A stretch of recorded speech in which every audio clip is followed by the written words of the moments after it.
Hi everyone, Angela, the Angelic Arcturian Starseed, transmitting for you all once again. Welcome to my channel if you're new, and welcome back to returning subscribers. I hope everyone survived the full moon energy okay. So today I wanted to transmit and delve a little deeper into the topic of self-love. Self-love has been like one of my main missions on earth, I guess, and it's been something that's taken me a really long time to learn, and I didn't really have any guidance growing up or anyone to teach me, and I never really had a strong masculine figure in my life, and I've always had like massive abandonment wounding. And so when I got out into the world, I was already like feeling like I had no value from like everything that school did that traumatized me. I think the school system was the worst for my self-esteem. It just absolutely destroyed me. And then when I got into the real world, I was already fractured and broken. And so I got into a series of really bad relationships, of course. And that's not just romantic, that's friendships, even family members, co-workers, bosses, whatever. Just a lot of really bad relationships. And so finally it was around 2014, because I used to date or chase after like emotionally unavailable men that just rejected and abandoned me and didn't want me, and I always would chase them and try to prove my value and prove my worth to them when they honestly couldn't give two shits less. And after getting my heart broken enough times from that, I had to ask myself, like, what am I doing to attract these type of dudes? And I had to really do some deep introspection on my relationships and myself, because people always say, oh, you've got to love yourself before somebody else will love you, and I never really understood what that meant, because I always liked myself, and I thought that liking myself was loving myself. And so when people would say, oh, you've got to love yourself, I would just shrug it off and be like, oh, I love myself. But really, I just kind of liked myself. And so in 2014, I took a year off dating. I stopped dating, stopped having sex, like stopped everything as far as that went. And I spent the entire year like reading self-help books and learning about self-love.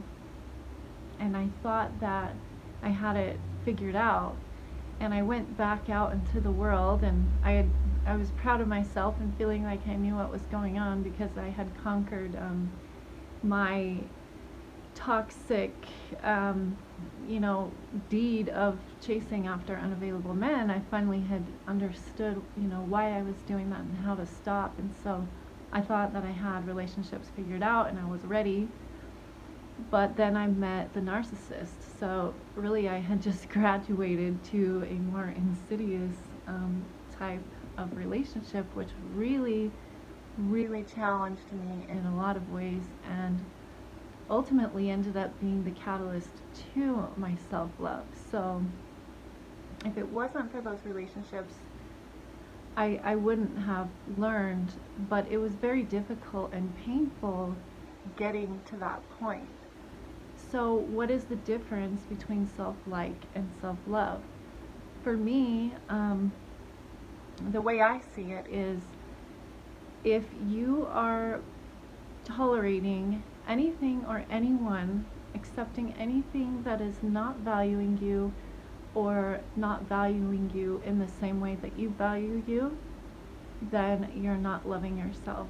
If you're in a relationship, a friendship, a job, a family situation where somebody's treating you like shit and you're tolerating it, you are not in alignment with self-love. And that's a hard lesson to learn, because as empaths and kind-hearted people, we want to just love everyone and give everyone free access to our energy. And one of the biggest lessons that I had to learn was to limit my energy with specific people and not ever really give anyone full run of my energy, my mind, my heart, or my life. And after my, tangos with a narcissist, I really, really learned about those boundaries and how to enforce them. And I got rid of every toxic person in my life. I just did a major house cleaning. But I didn't realize how many people that I was surrounded by that did not value me. They were dark leeches for the most part. They were trying to siphon my energy. They were psychic vampires disguised as friends, lovers, and I didn't even realize how many of those type of people were around me until I started really cleaning house and getting rid of everybody. And yeah, once you get rid of all the toxic people in your life, there's not very many people left. But when you start on the journey of self-love, you really learn to be comfortable in your own solitude with your own company. So it doesn't really matter if, you have people in your life or not, because you still feel fulfilled in yourself. So you don't have the need to be in a relationship anymore. You don't have the need to try and prove your value to anyone anymore. You don't have the need to be externally validated anymore. That is self-love. When you can see that somebody isn't showing you the value, the attention, or the respect that you deserve, and you can cut them people out or not allow or accept it, then you're in alignment with self-love. And I run across so many people that are like, oh, I love myself, but they're in bad relationships. They're in abusive and toxic relationships. They have toxic family members that they just deal with. They have jobs that they hate. They're miserable because they don't understand that self-like is not self-love. You might like yourself, but if you're tolerating, these types of people and situations in your life, then you're not in alignment with self-love. So I just think, we need to be aware. If you want to know where you're at and gauge your level of self-love that you're at right now, take a look at the people in your lives, the relationships in your life. What value are those people bringing to your life? And if they're not bringing value to your life, then you need to reconsider why they're in your life. I love the saying that if it's not adding value, it's subtracting. So people that aren't adding value to your life are subtracting from your energy, your time, your health and well-being, and just your general ability to have peace in your life, because usually toxic people create a lot of chaos and drama. And when you get rid of those people, you no longer have the chaos and the drama, and life becomes, peaceful. So the journey of self-love has been a long and painful road for me, but I've really learned a lot about self-love, and I just wanted to share the transmission and the message with you guys so that you can kind of gauge where you're at on your own self-love journey, because self-love is the ultimate goal, I believe, for everybody, every one of us. We come to earth, we get fractured out, broken, torn to pieces, and then we work to find and heal our way back to wholeness and oneness again. So yeah, I hope that makes sense to you guys. It took me almost 40 years to learn how to love myself and how to have boundaries and how to protect my energy. And if this transmission could help even one person, be able to realize what it took me so long to realize, and what nobody told me, that self-love is really about really understanding your value and not accepting anything less than what you deserve in your life. And once you start doing that, things go from chaos to peace.